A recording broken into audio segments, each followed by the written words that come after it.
মায়েরা আপনারা একটু ভালো করে শুনেন। কাটে দোগি শরিয়ফনা। একটা কথা বলি, যদি আপনাদের মাদ্রাসা যদি কেউ এরকম নিয়ত করে থাকেন আজকে কিছু দান করব, তাহলে আপনি দিতে পারেন। আমিও মুসাফির মানুষ, আপনার জন্য প্রাণ খুলে দোয়া থাকবে।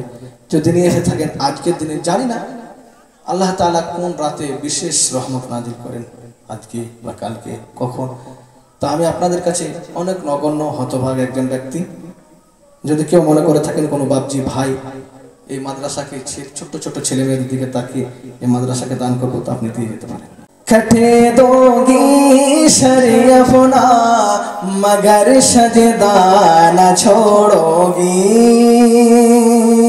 कटे दोगी शरीयफना मगर सजदा न छोड़ोगी। कटे दोगी शरीयफना, कटे दोगी शरीयफना मगर सजदा न छोड़ोगी।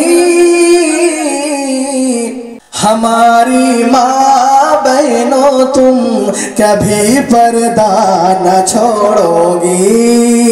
हमारी माँ बहनों तो सब कभी पर्दा न छोड़ोगी। कटे